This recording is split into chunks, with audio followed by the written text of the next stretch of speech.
အန်နာဟာအသက်18နှစ်အရွယ်မှာပဲရင်သားကင်ဆာရောဂါခံစားနေရမှန်းသိခဲ့ရပေမဲ့အချိန်မီကုသမှုမခံယူခဲ့ပါဘူးသူမဟာဆမ်ပင်တုကိုတေချာတက်မိတ်ကက်စလင်းမရှိပြင်ဆင်ပြီးရေးစားဟောင်းရဲ့စစ်ဆက်ပွဲစီကိုတနက်မတ်တက်ရောက်ခဲ့ပါတယ်လူတိုင်းကတော့အန်နာဟာပြဿနာရှာဖို့ရောက်လာတာလို့ပဲထင်ကြတာပေါ့ဘာလို့ဆိုလွန်ခဲ့တဲ့3လတုန်းကသူမဟာမက်စ်ကိုတစ်ဖက်သက်လမ်းခွဲခဲ့တာလေလူတွေကသူမဟာမက်ဆင်းရဲသွားလို့စွန့်ပစ်ခဲ့တာဆိုပြီးရုပ်ဝတ္ထုပစ္စည်းမဲ့တဲ့မိမလို့ဆွဆွဲခဲ့ရခဲ့ကြပါတယ်ဒါပေမဲ့မက်စ်ကစစ်ဆက်သူတည့်ရဲ့လက်ကိုကင်ပြီးမင်္ဂလာဆောင်မဲ့ရက်ကိုဗဟိုပြုကြေညာလိုက်ချိန်မှာတော့အန်နာဟာဘာပြဿနာမှမရှာခဲ့ပါဘူးသူမဟာလူကြားထဲမှာငြိမ်ငြိမ်လေးရဲ့ရင်ပါပြင်ပေါ်စီးကျလာတဲ့မျက်ရည်တစ်ဆက်ကိုတိတ်တဆိတ်တုပ်လိုက်ုံပါပဲဘာလို့ဆိုဒီပွဲဟာသူမရဲ့နှလုံးသားကိုအစိမ့်လိုက်ခွဲချမ်းပစ်ဖို့ပြုလုပ်ထားတာဆိုတာအန်နာသိနေခဲ့လို့ပါမက်စ်ကဒီလိုညစ်ပတ်တဲ့နေလန်းနဲ့သူမဆွန့်ခွာသွားခဲ့တာကိုလက်စားချေချင်ခဲ့တာဖြစ်ပါတယ်ဒါပေမဲ့အန်နာကတော့သူတို့နှစ်ယောက်ဟာအရန်လိုက်ဖက်တဲ့ဆုံတွဲပါလို့ပဲအေးဆေးစွာပြောသွားခဲ့ပါတယ်မက်စ်မသိခဲ့တာတခုကတော့အန်နာဟာကင်ဆာနောက်ဆုံးအဆင့်ခံစားနေရတာကိုသိလိုက်ရချိန်မှာသူ့ကိုတွန်းထုတ်ပစ်ဖို့မှလွယ်ပြီးအခြားရွေးချယ်စရာမရှိခဲ့တာပါအမှန်တရားကိုမက်စ်သိသွားခဲ့ရင်သူမနဲ့အတူတေဆုံးဖို့အထိဝင်လေးမှာမဟုတ်ဘူးဆိုတာအန်နာသိနေခဲ့တာကြောင့်သူမဟာတစ္ဆာဖောက်တစ်ယောက်ဖြစ်အမုန်းခံဖို့ရွေးချယ်ခဲ့ရတာဖြစ်ပါတယ်ဂီတပွဲတော်တစ်ခုမှာမက်စ်ဟာရုပ်ဖြောက်ထားတဲ့အန်နာကိုလူအုပ်ကြားထဲမှာချက်ချင်းမက်မိသွားခဲ့ပါတယ်စင်ကြံမောင်မောင်လေးထဲမှာသူ့မကိုနယံမှာကတ်ထားပြီးကလောင်တန်နဲ့လောင်ပြောင်ခဲ့ပါတယ်သူမရဲ့မျက်နှာပေါ်မှာနောင်တရနေတဲ့အရေးအယောင်များရှိမလားလို့မက်စ်လိုက်ရှာနေခဲ့တာပါဒါပေမဲ့အန်နာဟာခေါင်းထဲကစူးအောင်နေတဲ့ဝေဒနာကိုအန်ကျိတ်ခံရင်သူ့ကိုပြန်လဲဆုပ်ပေးလိုက်ပါတယ်အွန်လိုင်းပေါ်ကသတင်းတွေကိုမမြင်ဘူးလားသူမအခုဘင်ဂျမင်နဲ့တွဲနေပြီလို့ပြောလိုက်တာပါ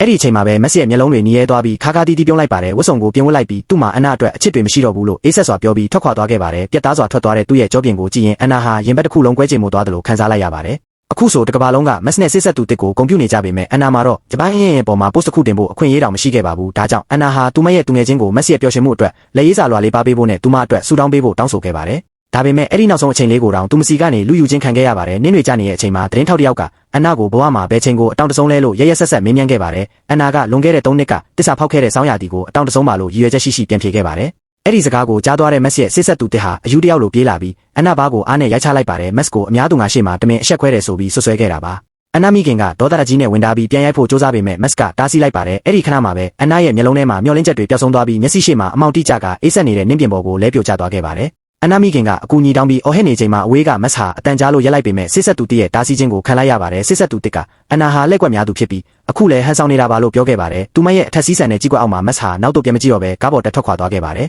်အန်နာဟာလွန်ခဲ့တဲ့3နှစ်ကသူမအကြောင်းကိုမက်စ်မေ့သွားပြီလားဆိုတာစဉ်းစားနေမိမှာပါအဲ့ဒီတုန်းကတောင်ပေါ်မှာမုန်တိုင်းမိပြီးတောင်တင်နေချိန်မှာမက်စ်ဟာသူမကိုတညလုံးရှာဖွေခဲ့တာပါသူတို့နှစ်ယောက်ဟာနင်းနေလေးထဲမှာ10ရက်နဲ့10ညလုံးလုံးတောင်တင်နေခဲ့ပြီးအန်နာသာအရင်တည်ဆုံးသွားရင်သူပါလိုက်တည်ပေးမယ်လို့မက်စ်ကတိပေးခဲ့ပူပါတယ်ဒါပေမဲ့အခုတော့ဆေးရုံကူတင်ပေါ်မှာအန်နာရဲ့ခနာကိုယ်စိတ်ပိုင်းတွေပျက်စီးလာပြီးတွေးခဲမှုစနစ်တွေလုံးဝပြိုလဲနေခဲ့ပါပြီဆရာဝန်တွေကနောက်ဆုံးချိန်နေသတိပေးချက်ထုတ်ပြန်လိုက်ချိန်မှာပဲမက်ဆီကဒေါ်လာနဲ့3ရောက်ရှိလာခဲ့ပါတယ်မက်စ်ကဒါဟာပါရိုက်ခံလိုက်ရလို့ပေးတဲ့ရှော့ချေးဖြစ်ပြီးအန်နာတကယ်တည်တော့မယ်လို့မဆိုလိုပါဘူးလို့ပြောခဲ့ပါတယ်ဒါအပြင်ဆေးဝါးကုန်ကြစရိတ်တွေနဲ့ရှော့ချေးပေးပြီးမို့မနေ့ဖြန်မနေ့မှာသူတို့ဒီမျိုးကနေထွက်သွားပြီးဘယ်တော့မှပြန်လာတော့မှာမဟုတ်ဘူးလို့ပါလိုက်ပါတယ်အန်နာဟာမက်ဆီရဲ့နှလုံးသားတစ်စစ်စီကျိုးပဲ့သွားတာကိုသိနေခဲ့ပါတယ်ဘာလို့ဆိုမက်စ်ကအတူတူအိုမင်းမသွားနိုင်ရင်ဒီကဘာကနေထာဝရပျောက်ကွယ်သွားမယ်လို့ပြောဖို့ခဲ့လို့ပါသူမကတော့ဂယူးမဆိုင်နိုင်တော့ဘူးလို့ထင်ခဲ့တာပါဒါပေမဲ့မက်စ်မနဲ့ပြန်ထွက်သွားတော့မယ်ဆိုတာကြားလိုက်ရချိန်မှာတော့အန်နာဟာအောက်ဆီဂျင်ပိုက်ကိုဆွဲဖြုတ်လိုက်ပြီးကျိုးပဲ့နေတဲ့ခနာကိုယ်အတင်းလှုပ်ရှားကမက်စ်ကိုနောက်ဆုံးအချိန်တွေ့ရဖို့လေစိတ်ကိုလိုက်ပို့ပေးပါရန်မိခင်ဖြစ်သူကိုအငိုယိုတောင်းပန်ခဲ့ပါတယ်လေစိတ်မှာတော့အန်နာဟာသူမကိုယ်သူမတေချာဖုံးကွယ်ထားရင်မက်စ်နဲ့စစ်ဆက်သူတစ်တို့ပခုံးချင်းမိကနီးနီးကက်ကက်ရက်နေကြတာကိုကြည်ရင်ရင်ဘက်တစ်ခုလုံးမခံမရနိုင်အောင်နာကျင်နေခဲ့ရပါတယ်ဒါပေမဲ့အဲ့ဒီအချိန်မှာပဲမက်စ်ဟာရုတ်တရက်တစ်ခုခုကိုခန်းစားလိုက်ရတယ်လို့လမ်းလျှောက်တာရက်သွားပြီး